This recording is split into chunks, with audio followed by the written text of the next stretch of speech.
So I just stumbled across a video of a 16-year-old boy being assaulted and stolen from by a grown man in a Whataburger for wearing a MAGA hat. Check it out. Supporting the president. You ain't supporting.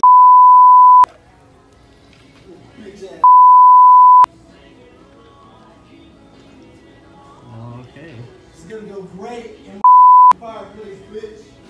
Alright, have fun with it. So how did the party of the people become so uncivil? Why did this video go viral? And why actions like this one are happening more and more? I'm Ben Davies, this is Pure Hollywood.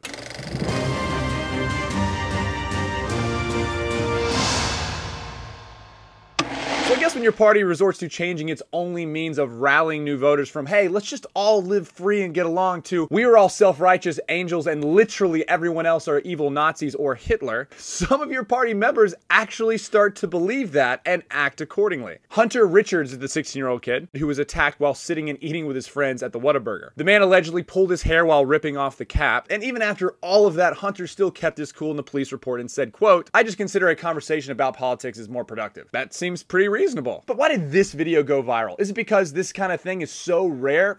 No, of course not. But one reason I think this video did pop up and go viral is because it shows a underage kid minding his own business who is then attacked by a grown, mentally stable, working class man in public, which should show that this is not some anecdotal outlier when people are so emboldened on the left, they're willing to do something like this in public for literally no reason. One reason why people may be so emboldened on the left is because incidences like this are so rarely covered in mainstream media. Have you heard of the black Trump supporter who was attacked at a cheesecake factory? Or the San Jose rally assault where the guy was completely blindsided for just walking down the street? Well, maybe not, because the video is so hard to find. The only video I could find is still on a Twitter feed. Or the Trump supporter that was attacked by two women at a DC restaurant, or the Costa Mesa rally event, or the beating of an elderly white man who was attacked by 5 black men and a black woman when he was dragged out of his car onto the street and mercilessly beaten because in the video they said he voted for Trump. When you vote Trump, damn it. You voted Trump! You voted Trump! Oh, we yeah, he voted Trump!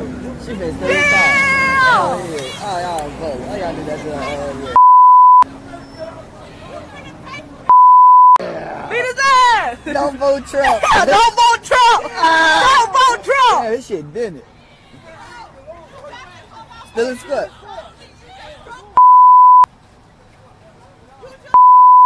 Hey, y'all be gone though. Wait, take the lighter, shit.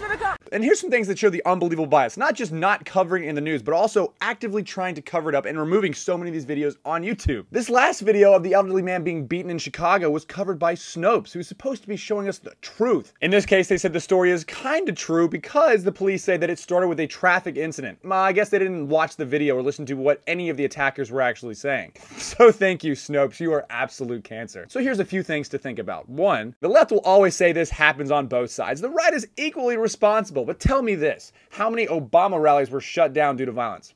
Oh wait, how many Hillary supporters were attacked for wearing a Hillary t-shirt in the streets or in a public restaurant? None? Really? Because that'd probably be national news, right? And I mean wall-to-wall coverage. But Ben, we've seen videos at free speech rallies of people fighting on both sides. Yeah, you have. And let me ask you this, which group shows up to the other group's rallies to shut it down? Do you ever see conservatives attacking open border rallies across the country? No. Imagine my shock. So I guess it's these left-wing lunatics that are going there purposely to shut down and incite violence. And two, Hunter Richards, the 16-year-old kid that was attacked at the Whataburger, really came about this the right way. He acted civil and let the authorities do their job. Thank goodness this video finally hit the mainstream and is going viral. Because the best disinfectant is sunlight, and finally some light is shown on one of these videos. And he's totally right, we do need a conversation. This is what we need more of. And here's a few things I think may help a little bit. Maybe the left-wing media should stop sweeping under the rug its own base's problem. Maybe Democratic leaders should not encourage the harassment of public officials. And lastly, maybe the people of the left should understand that we live in a world that gives you the right to say whatever you want, but you can't hit me in the face. One, because that is illegal, and two, because this amazing country also gives the right of self-preservation. So, be careful whose hat you rip off. I'm Ben Davies, this is Pure Hollywood. In awesome news, like super awesome news, you can now download the Rebel Media app and take me with you and have access to the entire Rebel lineup.